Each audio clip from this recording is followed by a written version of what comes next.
오늘 어버이 주일인데 어버이는 어머니와 아버지의 합성어죠. 어머니의 어자와 아버지의 버자를 합해서 어버이 하면은 어머니 아버지가 다 들어있는 것입니다. 성경에는 2930명의 인물이 나온다고 합니다. 2930명. 근데 그 중에 오늘 한 여인 한나의 기도하는 모습을 한번 살펴봅니다. 이 한나가 기도하는 모습을 보면서 우리는 어떻게 기도를 해야 될 것인가 한번 살펴보았으면 좋겠습니다. 이 한나라는 여인은 아이를 낳지 못했습니다. 여인에게 있어서 가장 큰 문제가 바로 이 문제입니다. 그래서 이 한나는 고민도 많이 했을 것이고 혼자 울기도 많이 했을 것입니다. 남편으로부터 큰 사랑을 받았고 위로를 받았지만 이 자식이 없으니까 이 남편 가지고는 뭔가 허전한 것이 있는 것입니다. 매일 성전에 가서 하나님 아들을 주십시오, 아들을 주십시오 그렇게 기도를 했습니다. 유대인의 여자에게 첫 번째 수치가 머리숱이 적은 것, 두 번째 수치가 결혼을 하지 않은 것, 세 번째 부끄러운 것이 아이를 낳지 못한 것. 이게 이제 부끄러운 것입니다. 그래서 유대인의 전통에 있어서 결혼을 해서 3년이 지나도록 아이가 생기지 않으면 다른 여자를 통해서 아이를 낳을 수 있도록 이제 그런 관습이 있는 것입니다. 그래서 한나라는 여인은 지금 그런 처지에 놓여 있습니다. 결혼해서 3년이 지났는데도 그 가정에 아이가 없는 것입니다. 그래서 남편을 다른 여자에게 양보를 합니다. 버린나라고 자기 집에 일하는 몸종을 통해서 대를 이어가게끔 그래서 자기 몸종을 남편에게 주는 것입니다.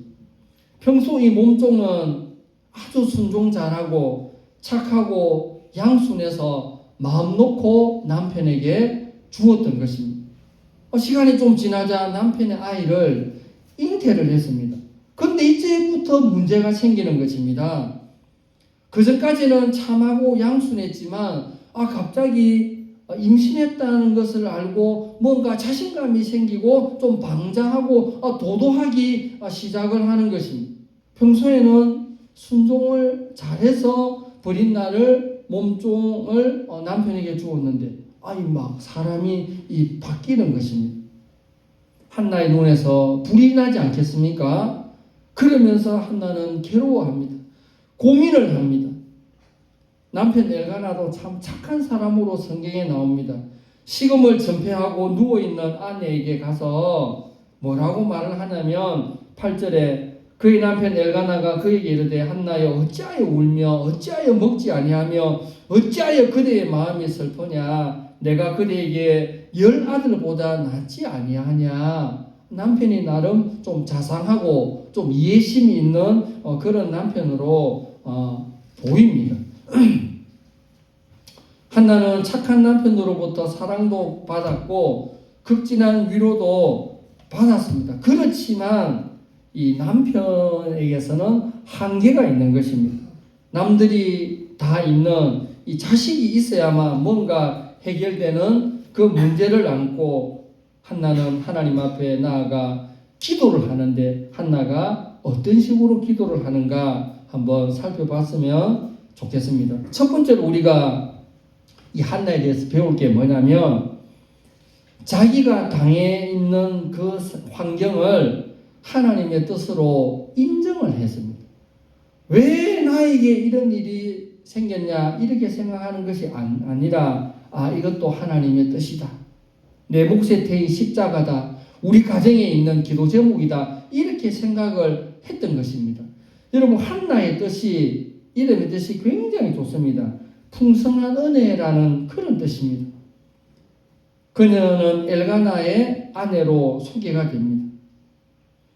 남편 엘가나의 남다른 사랑을 받은 그녀였지만 말로 표현할 수 없는 그 아픔이 가득했습니다.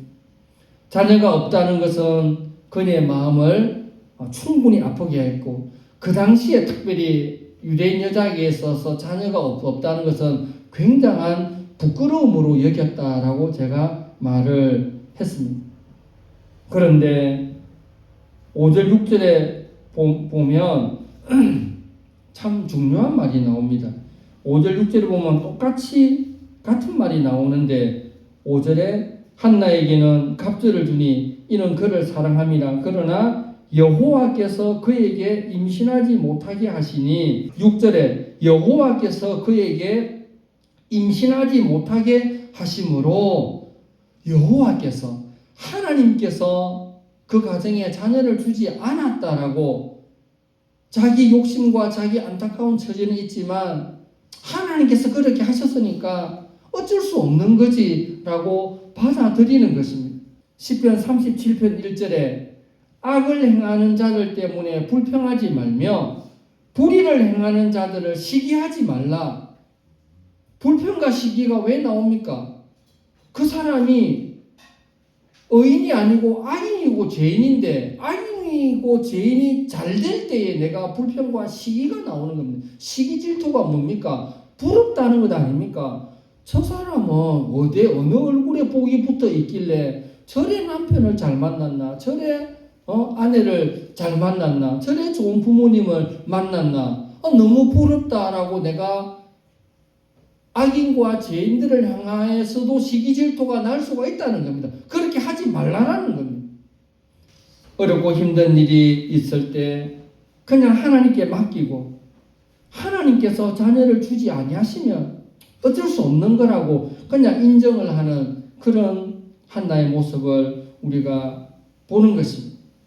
그러면서도 계속 기도를 하는 것입니다. 여러분, 동방의 의인 욥 얼마나 많은 고난을 받았습니까? 하루아침에 자기 집에 있는 어마어마한 가축 다 죽었습니다. 10 자녀들 다 죽었습니다. 그래도 마지막 끝까지 자기 편이 되어줘야 될 자기 부인마저 하나님을 저주하고 죽으라라고 그렇게 퍼붓고 있습니다.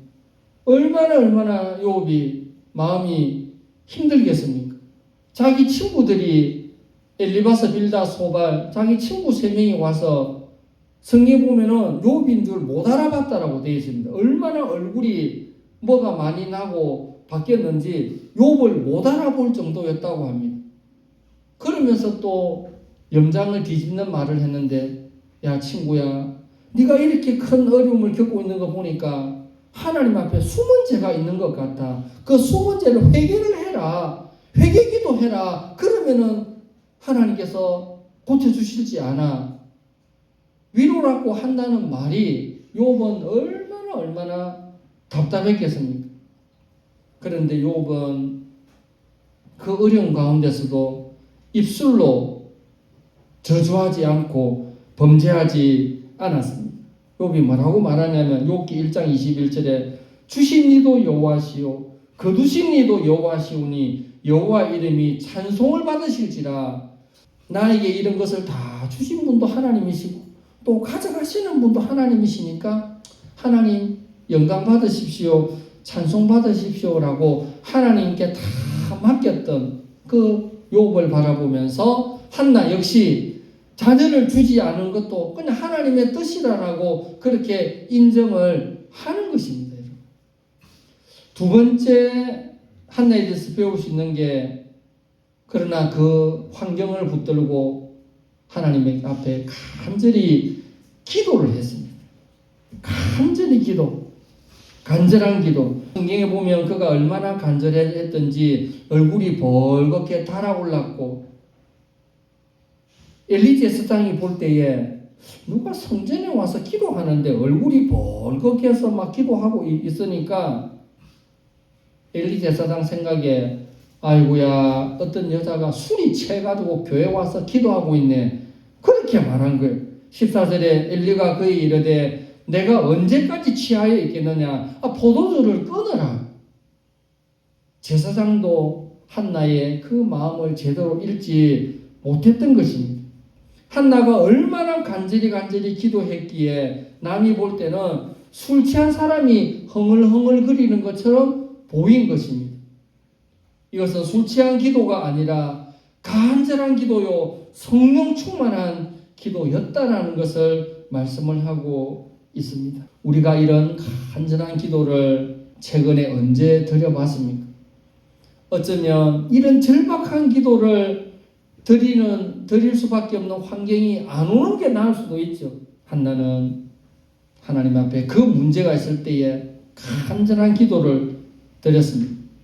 또 한 가지 배울 수 있는 것은 목적이 있는 기도였습니다. 우리도 이걸 한번 좀 생각해 보면 참 좋겠는데, 하나님 아들을 주십시오, 아들을 주십시오 이렇게 말하지 않고 아들을 주시면 하나님께서 좋아할 만한 것을 딱 이야기를 합니다. 11절에 주의 여종에게 아들을 주시면 내가 그의 평생에 그를 여호와께 드리고 삭도, 칼이죠, 삭도를 그의 머리에 대지 아니하겠나이다.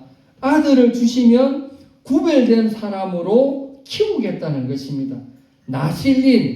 나실린으로 키우겠다는 것입니다.